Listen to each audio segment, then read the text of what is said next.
Всем героям большой-большой привет, с вами на связи Импреза, и сегодня будем разговаривать с вами про баварца. Но прежде чем мы с вами начнем, небольшое такое будет отступление, приглашение в группу. Группа выглядит у нас вот так, небольшое количество участников у нас есть, в группе много полезной, интересной информации можно найти. У нас есть и мысли антигуманиста, тут человек очень сильно постарался, очень много всего интересного расписал про каждого героя, практически рассказал все основные моменты, очень подробно все расписано, написано, и гайд по медалям, и, пожалуйста, заходите, все это в свободном доступе, все это можно прочитать. Также у нас есть чат, также есть ветка отдельная хобби, там кто-то что-то показывает, интересное рассказывает, делимся там своими какими-то увлечениями и так далее. Также есть ветка кузница героев.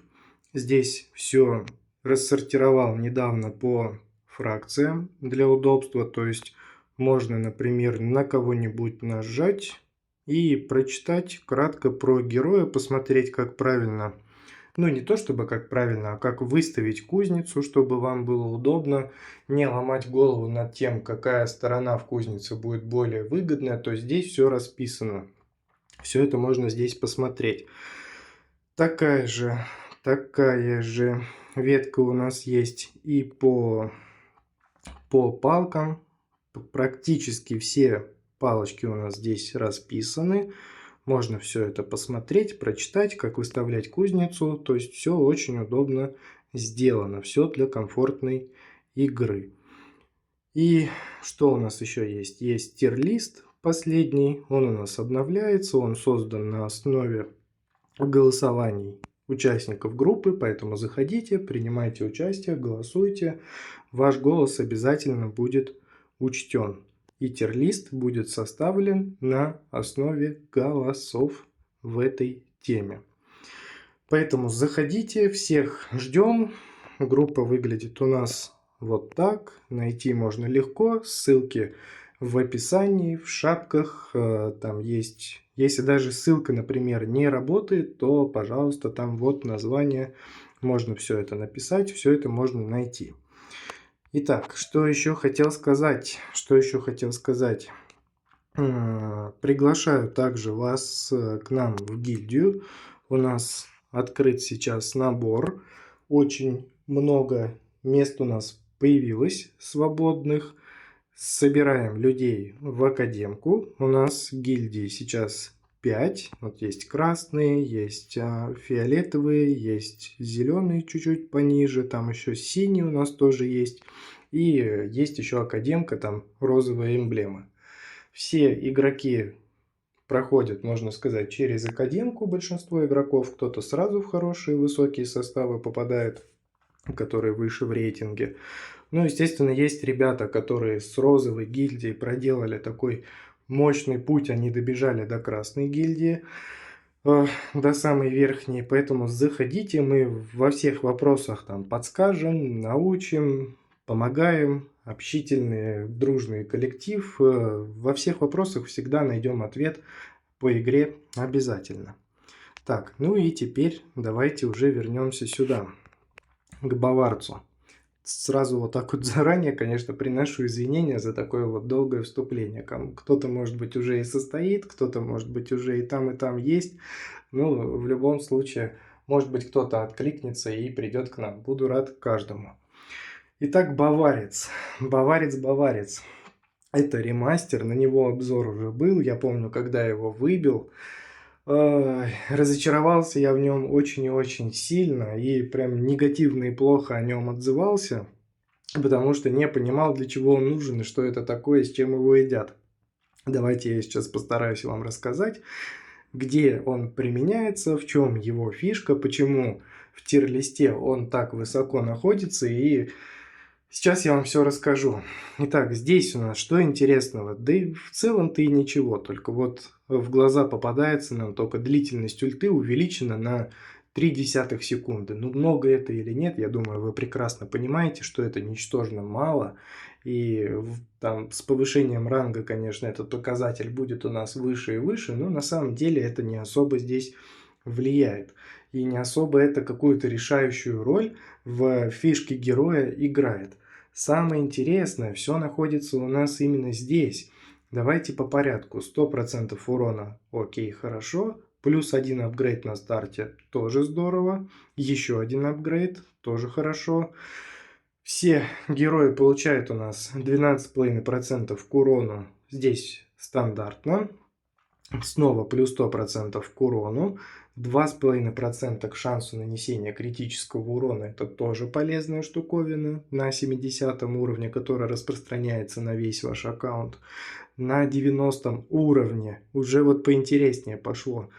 Плюс 5% дополнительно нам дается сфер за забег. Это значит, что все герои, которые относятся вот сюда, к вот этой вот особенной фракции, все герои у нас получают на 5% сфер выше, нежели если бы у нас с вами не было баварца. И не был бы он у нас прокачан до 90 уровня. То есть вот это глобальное усиление, оно только распространяется только на фракцию. Учитывайте этот момент. И на 120 уровне полезная штука у нас открывается 10% к магнетизму.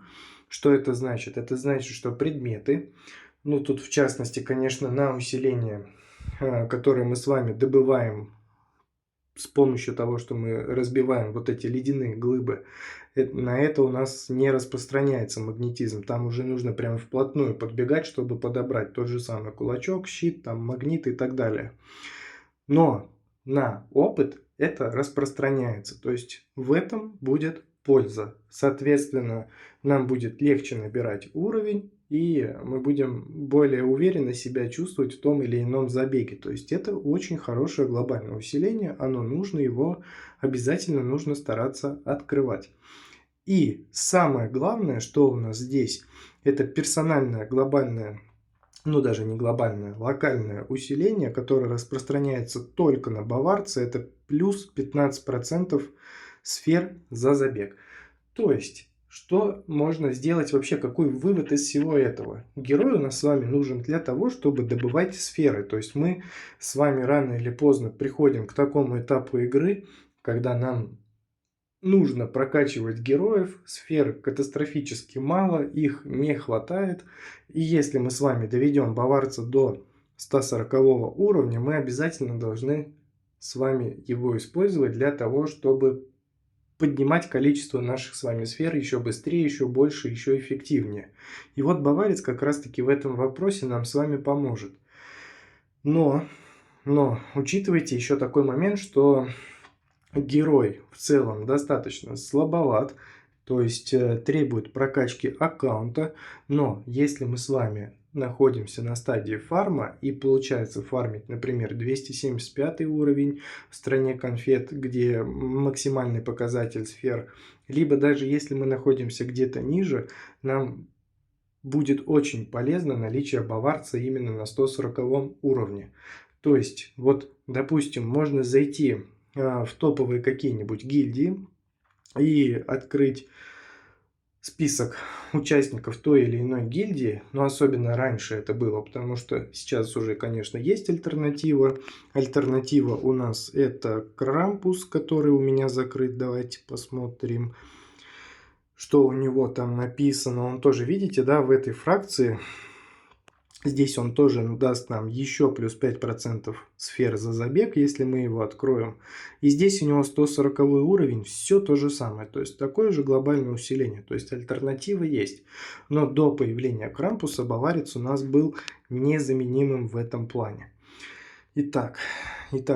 То есть если мы с вами откроем гильдии, увидим активных игроков, очень часто мы с вами можем наблюдать такую картину, что именно баварец у них точнее находится именно на аватарке. То есть это что значит? Это значит, что человек сидит, фармит сферы, скорее всего у него там автобой стоит, и вот он старается эти сферы как можно больше, максимальное количество сфер выжимать из забега. Вот, что еще можно про него сказать? Это не единственная его фишка, связанная со сферами. герой достаточно интересный по скиллам. И первый скилл, который у нас с вами открывается, это каждые 5 секунд выпадает брецель. Брецель – это булочка вот эта вот, которая нарисована на иконке. Она у нас с вами повышает урон на 20%, увеличивает скорость передвижения на 200% в течение 10 секунд после того, как мы ее с вами подберем. И подобранный брецель восполняет 10% от максимального количества очков здоровья. Исходя из этого, мы с вами делаем вывод, что этот герой, несмотря на то, что он у нас вот такой вот слабенький, не такой уж он и слабый, как оказалось. Он может быть полезен в башне. Это очень важно, потому что есть герои, естественно, которые незаменимы для башни. Это астральный маг, вождь, оборотень, естественно, страж щита тоже хорошо заходит ребятам. Но и баварца тоже с этого режима не стоит вычеркивать. То есть вот этот скилл, он будет очень хорошо и полезно, очень хорошо будет он вам помогать в прохождении режима драконья, башни драконов. Учитывайте этот момент, но также не упускайте из виду тот момент, что вам нужна прокачка. То есть чем больше у вас будет всяких разных глобальных усилений, тем легче для вас будет тот или иной режим, включая фарм, включая башню и так далее. Что еще интересного у нас с вами есть? Здесь разбивающиеся кружки, точнее, извиняюсь, с вероятностью в 20% разбрасывают осколки в течение 3 секунд, вызывая у врагов тот самый статус-эффект, который нельзя называть, наносящий 950% урона от оружия в течение 4 секунд. И если этот показатель мы с вами будем поднимать, то цифра растет во много-много раз, 10-12 раз около того, может быть чуть-чуть побольше. Ну и в любом случае, если мы с вами, допустим, комфортно себя чувствуем на этапе, где фармим, то есть 275, там 140, какой угодно, вот где-то вы фармите, может быть там 221, там любой режим, который вы выбрали. Если мы себя комфортно чувствуем, то в целом можно и не прокачивать. Если есть кем башню проходить, можно не прокачивать. Если вдруг звезды так сошлись, что баварец у вас вот один из первых, допустим, открытый, и вы хотите вот как можно скорее подтянуть сферы, подтянуть этажи в башне, то тогда можно потратить книги на то, чтобы прокачать вот эти вот скиллы. В этом ничего зазорного нет, то есть у нас с вами здесь будет добавляться статус-эффект, будем повышать урон, но опять же учитывайте тот момент, что необходимо наличие глобальных усилений, которые соответствуют вот этому статус-эффекту. Что еще интересного? Здесь у нас ульта, пенная струя. Меня, честно говоря, этот герой по большому счету всегда веселил, потому что вот эту пенную струю я немножко по-другому воспринимаю. Не знаю, как у вас, но вот у меня почему-то все это выглядит именно так. Не знаю, о чем вы подумали, может быть, мы с вами думаем сейчас об одном и том же, но пусть вот такая вот доля юмора будет у нас в этом обзоре присутствовать. Все, кого мы с вами положили, заполняют шкалу. При полном заполнении герой встряхивает пенную кружку и направляет на врагов мощную струю пены, наносящую 480% периодического урона. Ну и соответственно, чем выше уровень, тем больше показатель нанесенного урона, все вполне логично. Итак, несмотря на то, что он у нас слабенький, и просто вообще в целом для того, чтобы было хоть какое-то представление о том, как он себя ведет, ну, естественно, вы можете зайти там в пробник, посмотреть, как он себя показывает и так далее, то есть вообще в целом увидеть, что он из себя представляет. Ну, если вы не против, если вы разрешите, то зайду в подземелье я и покажу все вам.